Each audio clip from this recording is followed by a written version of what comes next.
নমস্কার, আপনাদের সকলকে স্বাগত জানাই কানা বাংলা ইউটিউব চ্যানেলে।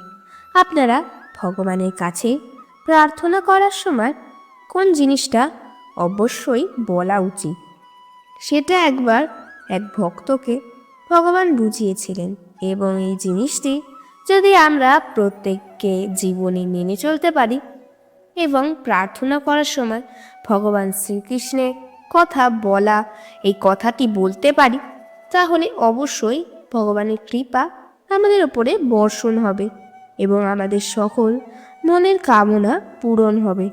এই কথা স্বয়ং ভগবানই তার এক ভক্তকে বোঝান। কি সেই কথা যেটা প্রার্থনা করার সময় অবশ্যই বলা উচিত, এই ভিডিওতে আপনারা জানতে পারবেন। এবার ভিডিওটি শুরু করা যাক। শরতের এক শান্ত দুপুরে একজন পিতা তার পুত্রকে নিয়ে স্পিড বোটে করে যাচ্ছিল। তারা যখন মাঝ সমুদ্রে পৌঁছালো, তখন হঠাৎ করে একটা ঝড় উঠল। নিম্নচাপ শুরু হলো। উথাল পাথাল ঢেউ আছড়ে পড়ল স্পিড বোটের ওপরে। সেই ব্যক্তি জানতো বোটে কেবল একটাই লাইফ জ্যাকেট আছে, তাই সে নিজের পুত্রকে লাইফ জ্যাকেট পরিয়ে দিয়ে বলল, বাবু, সমুদ্রে ঝাঁপ দাও, ভগবান তোমায় রক্ষা করবেন। তারপর সে নিজেও লাইফ জ্যাকেট ছাড়াই ভগবানের নাম জপ করতে করতে ঝাঁপ দিল উত্তাল সমুদ্রে। আর ঠিক তখনই প্রচণ্ড হাওয়ার দাপটে তাদের স্পিডবোট গুড়িয়ে গেল কাগজের নৌকার মতো। ঢেউ তাদের ভাসিয়ে নিয়ে গেল। সেই ব্যক্তি কোনো মতে ভগবানের নাম জপ করতে করতে ভেসে থাকার চেষ্টা করছিল, আর ক্রমাগত ভগবানের কাছে একটা প্রার্থনা করে যাচ্ছিল। কিছুক্ষণ পর সমুদ্র শান্ত হলো। ঢেউ সেই ব্যক্তিকে একটি নির্জন দ্বীপে ভাসিয়ে নিয়ে গেল। সেই দ্বীপে পৌঁছে ভগবানের প্রতি কৃতজ্ঞতা জানিয়ে পুনরায় একটা প্রার্থনা করল। আর ঠিক তখনই তার পুত্র অন্য একটি দ্বীপে এসে উঠল। সেই ব্যক্তি দেখল যে দ্বীপে সে এসে উঠেছে তা আয়তনে অত্যন্ত ছোট, এবং সেখানে কোনো গাছে কোনো ফল নেই। ক্ষুধা তৃষ্ণায় কাতর হয়ে সে ভগবানের কাছে আবার একটি প্রার্থনা করল। অপরদিকে তার পুত্র যে দ্বীপে গিয়ে পৌঁছালো, সেখানে অনেক ফল গাছ দেখতে পেল, এবং মনের সুখে তার পুত্র সেখানে ফল খেতে লাগলো। তারপর সে একটি জলাশয় নেমে নিজের তৃষ্ণা মেটালো। আর পিতা বৃষ্টির জল ও গাছের পাতা খেয়ে দিন কাটাতে থাকলো আর ভগবানের কাছে প্রার্থনা করে গেল। এদিকে তার পুত্র দেখল সে ভগবানের কাছে কিছু না চেয়েই সব পেয়ে যাচ্ছে। তখন সে ভাবল তার কর্মের ফলের কারণে ভগবান তার ওপরে প্রসন্ন।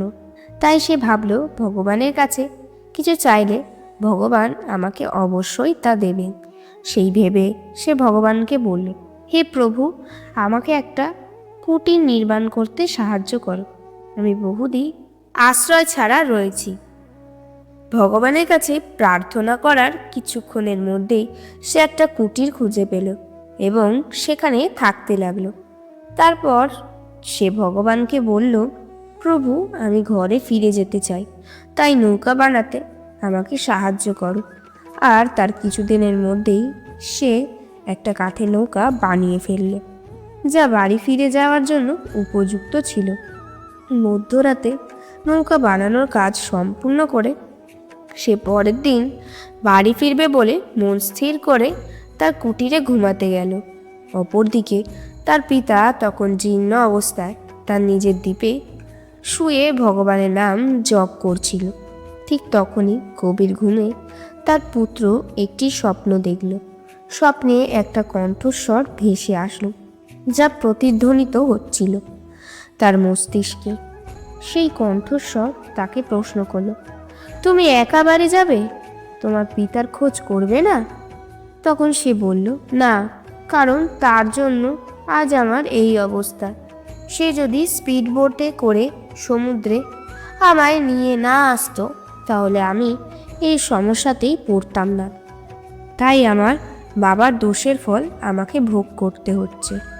তখন সেই কণ্ঠস্বর বলল, ওরে মূর্খ, তুই অনেক আগেই মরে যেতি। কেবল তোর বাবার প্রার্থনায় তোকে বাঁচিয়ে রেখেছে। আমি তোর সকল ইচ্ছা পূরণ করেছিলাম, কারণ তোর পিতা শুধু পদে পদে তোর কল্যাণের জন্য প্রার্থনা করেছিল। যখন তুই সমুদ্রে ঝাঁপ দিলি, তখন তোর পিতা আমার কাছে প্রার্থনা করল যে, হে প্রভু, আমার পুত্রকে তুমি রক্ষা করো। তাই আমি তোমাকে ভীষণ ঝড়ে আগলে রেখেছিলাম। তারপর সে প্রার্থনা করল, হে প্রভু, আমার পুত্রকেও কোনো একটা দ্বীপে আশ্রয় দিয়ে তার প্রাণ রক্ষা করো।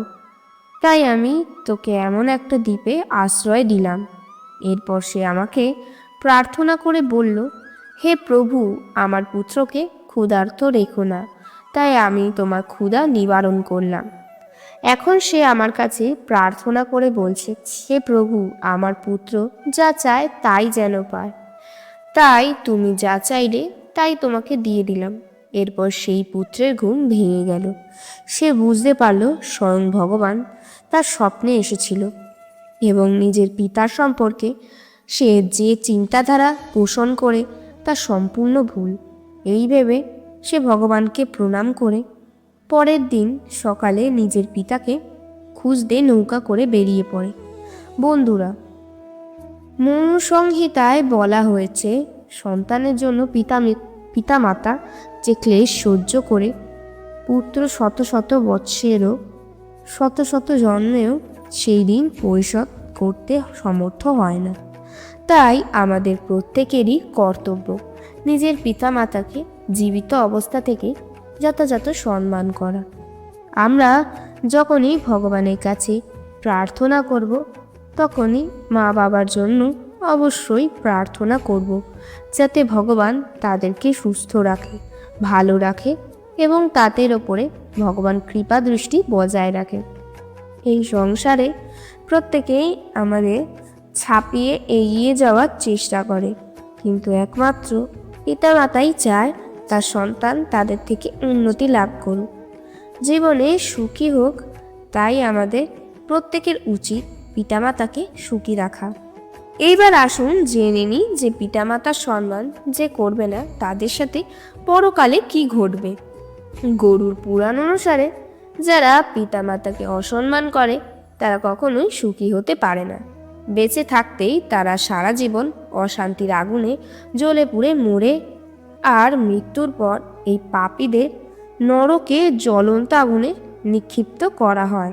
তাদের চামড়া শরীর থেকে আলাদা না হওয়া পর্যন্ত আগুনে ঝলসানো হয়। মহাভারতে যুধিষ্ঠির পিতামহ ভীষ্মকে জিজ্ঞেস করেছিল, হে পিতামহ, ধর্মের পথ বিরাট দীর্ঘ, আর এর শাখা প্রশাখা অনন্ত। ধর্মের এত কিছু মানুষ কি করে মাথায় রাখবে আর পালনই বা কি করে করবে? তাই সংক্ষেপে ধর্মের কথা কিছু বলুন, যাতে খুব সহজভাবে ধর্মের অনুশীলন করা যায়। তখন ভীষ্ম বলেছেন, খুব সংক্ষেপে যদি ধর্মের কথা বলতে হয়, তাহলে মা বাবা একজন এমন দুজনের যদি পূজা করা হয়, তাতেই প্রধান ধর্ম পালন হয়ে যায়। তাই জীবনে সবসময় পিতামাতার সম্মান অবশ্যই করবেন। যেটা তুমি পাচ্ছ সেটাই তোমার জন্য সবচেয়ে ভালো। এটা তুমি জানো না, কিন্তু ভগবান ঠিকই জানে। হে ভগবান, তুমি আমাকে নিঃসন্দেহে একা রাখো, কিন্তু সেই সব লোকজনদের সাথে কখনো দেখা করিও না যারা আসে এবং আমাদের ভাবনার সাথে খেলে চলে যায়। ভুল, অন্যায় ও ঠোকর খাওয়া মানুষকে জীবনে অনেক কিছু শিখিয়ে দেয়। এখানে কয়েক মুহূর্তের সাক্ষাতের ওপরে বিশ্বাস করো না। যদি কোনো প্রয়োজন না থাকে, তাহলে লোকজন এখানে অনেক বছরের সম্পর্কও ভুলে যেতে পারে। যেখানে আপনজনদের সামনে নিজের সত্যিটা প্রমাণ করতে হয়, যেখানে আমি খারাপ হয়েই ভালো আছি, যার মধ্যে প্রকৃতপক্ষে জ্ঞান রয়েছে, তার কোনো অহংকার নেই, আর যার মধ্যে অহংকার আছে তার মধ্যে কোনো জ্ঞানই নেই। কে আপন আর কে পর, এই সব কিছুই আমরা খারাপ সময় আমাকে বলে দিয়েছি। এই পুরো দুনিয়ার বোঝা মন থেকে সরিয়ে দাও। আমাদের ছোট্ট জীবনটা হেসেই কাটিয়ে দাও। যদি ব্যর্থতা আপনাকে থামিয়ে দেয়, তবে সফলতা আপনার জন্য নয়, ব্যর্থতা হচ্ছে সেই শিক্ষা যা সফল হওয়ার জন্য অত্যাবশ্যকীয়। সুখ মানুষের জীবনে অহংকারের পরীক্ষায় নেয়, আর দুঃখ মানুষের জীবনে ধৈর্যের পরীক্ষা নেয়। আমার কথা মানো তো একাই থাকো, না কেউ কাঁদবে, না কেউ কষ্ট দেবে, না কেউ আপন বানাবে, আর না কেউ ছেড়ে চলে যাবে। জন্ম নেওয়া ভাগ্যের ব্যাপার, মৃত্যু হওয়া সময়ের ব্যাপার, কিন্তু মৃত্যুর পরেও মানুষের মনে বেঁচে থাকা কর্মের ব্যাপার। ওপরেই সবাই ভালো, কেউ মন্দ নয়। এক ছাদের তলায় না থাকলে মানুষ চেনা সম্ভব নয়। সম্মানের কোনো ডিসকাউন্ট হয় না। যখন পায় পুরোটা পায়, যখন হারায় পুরোটা হারায়। মহান ব্যক্তি না কাউকে অপমান করে, আর না কাউকে অপমান সহ্য করে। ভক্তগণ, এই ভিডিওটি এখানেই শেষ হলো। ভিডিওটি যদি আপনাদের ভালো লেগে থাকে তাহলে অবশ্যই একটা লাইক করুন। আপনি যদি ভগবান শ্রীকৃষ্ণের ভক্ত হন তবে কমেন্টে জয় শ্রীকৃষ্ণ এবং রাধে রাধে লিখুন, এবং সাবস্ক্রাইব করে আমার পাশে থাকুন। দেখা হচ্ছে পরবর্তী ভিডিওতে। নিজের খেয়াল রাখুন। জয় শ্রীকৃষ্ণ, রাধে রাধে।